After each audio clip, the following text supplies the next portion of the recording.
Ku izina nitwa Innocent irakoze kandi nkabamba ngaha Dallas na jewe nyene. Okay, ibirori ubona byifashe gute? Ni gambere ubicamo cyangwa ari ibirori umaze kuba baragiye? Mbo ibirori si ubwa mbere na muri Arizona niyo narindi. Mbona bimeze neza gose ari agaterambere bamaze gushikako. No shima n'umwaka uza baze babandanya ngo batera imbere kugira ngo abarundi tugume tuja hamwe. Ko hamaze imyaka myinshi ntarabona abavyeyi hari hashize imyaka 10 ko naje ngaho 2007 mugabo kuba ari mu nkambi nanagiye kubaraba 2006 so urumva hari hazi imyaka 10 ntarabona abavyeyi na bene wacu bari mu Burundi niho navuga ati I need to go back home and bimaze gushika ukonja mvuga ati ngira ngo iyi niyo nzira nshobora gufasha bimwe nagomba gukora bimwe ngomba gukora mu buzima ngira ngo iyi niyo nzira nshaka kubikoramo rero ntangura GoFundMe was very successful. It raised almost 6,000. Hanyuma iyo nakoresheje amahera mu kugura ibikoresho kubera nibyo ibintu nagize. Actually, if you go next. So don't do it yet. Oh, sorry. Go back. Igituma navuga naguze ibyo bikoresho nibyo navugamo ngaha hanyuma imbere ko ngenda nashaka kubaza sinzi ko umuntu ndazi hari abankoreye ngaha sinzi ko hari abantu boba bibuka iyo foto kwene baba yita mu Kirundi canke baba barayikoresheje kigura ya nico je natangwe kwigisha rero nkompaye mu wa mbere hariya canke kindergarten ya hariya mu Burundi niyo ngaha I felt like I need to do something na nico gituma natanguje GoFundMe. If you go next mu kwandika ndibuka banyisha kwandika sinzi ko muwame but it's fun but ni ibintu bigoye uriga kwandika abana bo ngaha twandisha ama computer hariho abantu usanga bafite imyaka 2 basigaye bazi kwandika mugabo Jesse nibaza ko namenye kwandika ntafite imyaka 6 niyo ncavuga ati I need to buy the supplies to make sure those kids can be hopefully successful one day to where they can do it for somebody else. If you go next iri ni ishuri nize ko nahize mu wa mbere no mu wa kabiri natanga ishuri muri 1993 fortunately sinashoboye guheza kubera sinashoboye kubandanya kubera intambara yaciba iyo école Burundi iri mu Cibitoki ntari ya Cibitoki niyo mvamo hanyuma ini gituma nagiye hajya nyene specific manuko the ties I have with the school kubera niho natanguriye education without this place maybe simba ndi wondo no munsi nkuko bavuga ngo nirwa mu ndege nagomba mbwira abarundi ko nabakunda kandi ndakunda Burundi kandi nkabandi muri bamwe bariko baragomba guteza Burundi imbere bicishije mu bintu byo gushira ubumenyi imbere ndi umuntu nshaka gufasha muri mu bintu byo kwiga education mu Burundi nkaba narabitangwe kandi nkaba nshaka no kubibandanya rero nk'ubuntu yoba afise kirashaka gufashisha naho yoba ari impanuro irashaka kubihaye ku buryo ari ibintu bishaka gufasha umuntu akabiteza imbere coming in few months nzoba ngiye mu Burundi kugenda gutraininga mpaye ibyo bintu nze ibyo bikoresho bampaye kandi numva natanguje kandi ni GoFundMe amahera sinarose kandi nzokongera ngura amakaye n'amaboîte mathématicale ko ni ibintu nagiye ndabona ko byari bikenewe bose igihe ngiri mu Burundi nongenda bitange kugira ngo abantu bashobora kuronka education abavyeyi bashobora kuruhuka ya mahera boguza amaboîte mathématicale cyangwa amakaye bayagure indagara canke umukeke bashobora kurara bari hanyuma ikindi nacyo cyanyuma hariho ishirahamwe ganeye aho nkora batanguje partnership n'ama-université hamwe na corporation nyine y'abaganye bakoramo including Texas Instruments barazana abantu baganiye biwabo bakaza kwiga Texas Instruments na corporation yandi kabarihira for free so I want to do similar thing ku buryo muri abantu ariko araha ibikoresho uno munsi baze bagira iki baze baronka ubumenyi nk'ubwo naronse ngira ngo bashobore kuronka nubwo gusumba ubwo naronse kuko sinibaza ko nize menshi gose gusumba ayo bashobora gushika ko babigomba. So thank you for all you do for the people of Burundi. It is amazing. What I wanted to know is how many people are you currently helping right now? in this Burundi school. But when I went back, they have more than 30. Kumva ko washoboye guheza amashuri ukaba ugeze aho ugeze ukaba ushobora kugufasha. It touches my heart. Kandi I want to commend you for what you're doing. Keep up the good work. Peut-être que bishobora kwinspira n'abandi kuko turazi abarundi baza ngaha benshi bagata umurongo bagasanga bagiye mu bindi ariko Imana yakugiye imbere urashikaho ugeze kubona yo ushobora gushimira Imana ukavuga uti ibyo ndonse reka ndabisangiye n'abandi ukabishyira mu effort zawe. I just wanted to commend you. Hanyuma thank you very much. Ko bubaka biblioteke mu Burundi.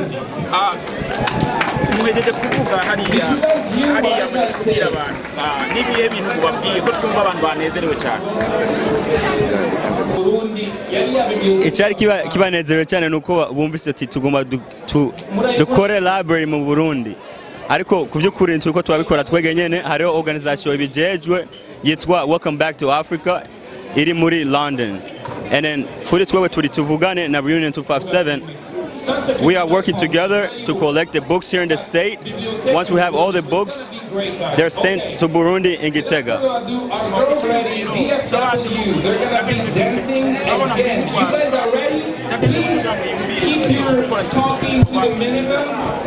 Okay, nkuko Dedo nabivuze, si twebwe twatanguye ico ciyumviro, ni organization iri muri London, ariko babonye yuko ari ayandi mashirahamwe y'abarundi nga muri Amerika bavuga ati inge nabo tubabaze yuko bodufasha kugira dushobore gushikira abarundi bose bari mu bihugu bitandukanye.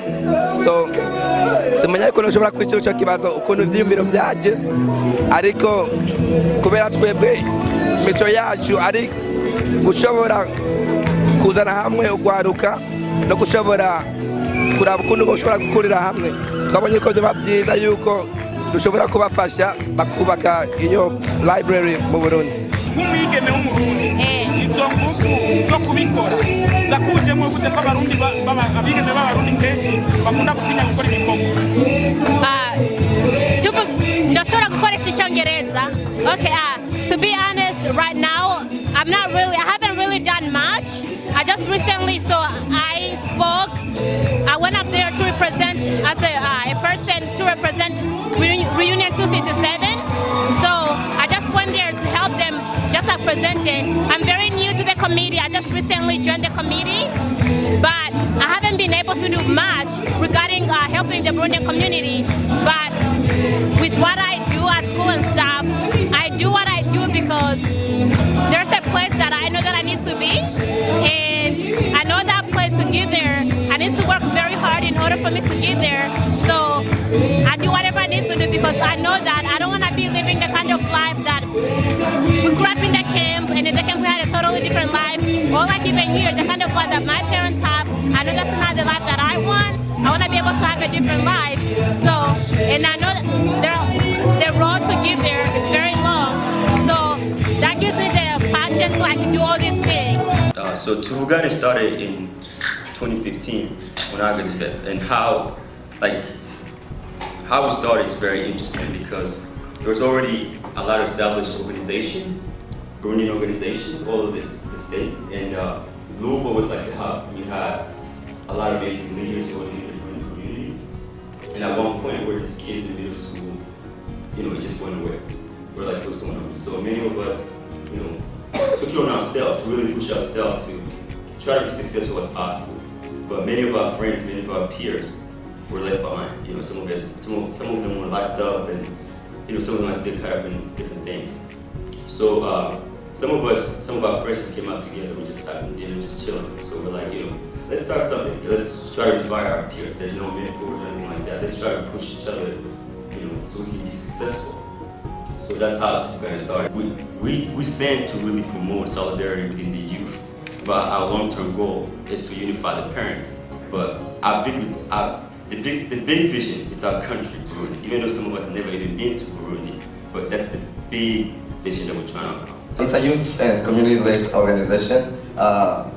Most people on the board live in different countries. Their president lives in Canada, and then they have several other people who live in Bujumbura who run the organization there. When I was in Switzerland, when I learned about the organization, there was a Haitian lady who also was very interested in working with them, and she's been telling other people all over different organizations here in the U.S. about YBSP so they can help contribute to what they're doing. So the goal of YBSP is to support street children and others in need, so like widows or people who are just homeless or don't have things to eat or a place to live, also take care of themselves. In addition, they also have health projects, and that's basically just learning about yourself, sexual education, because as you all know, like in Burundi, we don't really, I guess in my experience, most Burundian youth don't get that kind of education while growing up, and so it's very cool to have. I'm very skeptical about the books you are sending overseas, because you know these books are the food that feeds our mind. So, do you have a mechanism, screening mechanism you use to make sure the books we are sending in Africa, they are not compromising the heritage for our youth? Because once they receive the wrong books that can compromise our Burundian heritage and culture, we'll not be building our society, but we'll be destroying our society. So I want to know if the books we are sending there are really screened and they are in conformance with the Burundian. ushobora kubwira urundi rwaruka ko gukora ibikorwa nuko bitoba bisa nk'ibyo bakitaho uburundi bakabukunda. Well, I want to tell the youth that for me it's all about, you have to think, what do you want for yourself? Like, what do you want for yourself? And once you know what you really want, because like a lot of youth, I think we do know what we want. We know that there are things that we don't want and some stuff that we don't want, but it's really, you have to make a decision, what do I want in my life? Like, how do I see myself like 5 years from now, 10 years from now, and what can I do today to be able to get to where I need to be 10 years from today? So I just tell the youth to really think and do whatever you need to do today to get there. And if that means like reaching out for help, like asking other youth your age that you know, or anybody, because getting somewhere is very hard and you need all the help that you can get, and nobody ever makes it by themselves. So you always have to ask for help, and it's a very important step. So just recognize that we both have strengths and weaknesses, and when you know that, seek out for help when you need it, and that's all.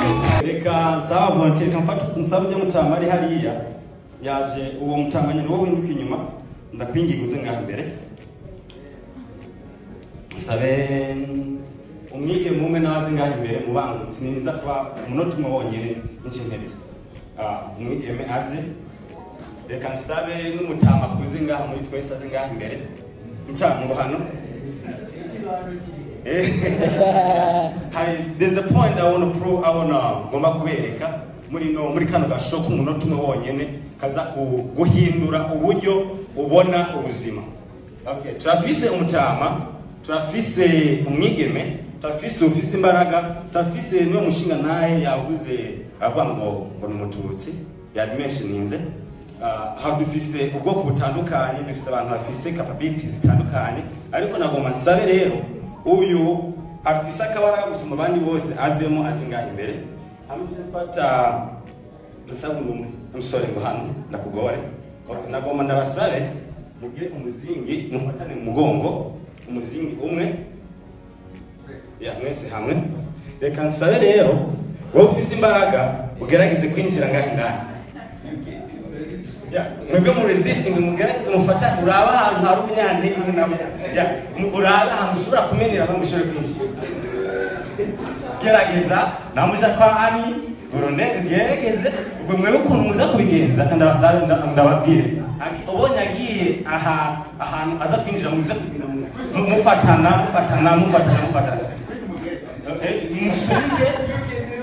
musunike agerageze ahabona ho bari point yo kwinjiriramo. Geza. Mwene mwicarire rero.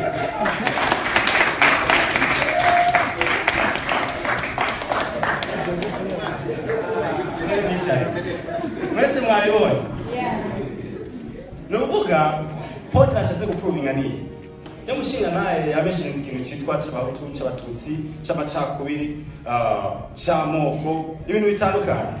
Ako my point is nkuko benshi batanga bavuga the only way to solve a problem you must recognize it first. Nukuvuga tuteme imbaraga ziri muri unity. Ukumva yuko there's no such a thing as Hutu, Tutsi, Twa, anything else. Me and them, they are labels. They're just labels. You did not have a food say, Uvemunda Kwanya Kwabuga, hey, Numututsi, hey, Numutwa, hey, Numutu. If you don't need Zina, we sweat, shall we say, Wahamaga, we got peace, getting got peace. Was not by choice. Mugabo urukuriko. Rwanda ndabereka yuko mugihe mwokwemera gushira hamwe. Umuntu agafatwa nk'umuntu. Ko mu bumwe harimo imbaraga. Mu bumwe harimo ubushobozi. Nubwo hoza umuntu ameze gute naberetse hariho umusore afise akabaraga agicuma. Hariho eni numwigeme babonye kurabona kunangana. Harimo umutama. Hariho n'abandi basore bangaye bato gusa. Ariko be kujya gushira hamwe konyene ahari unyantege nkagira inkomezi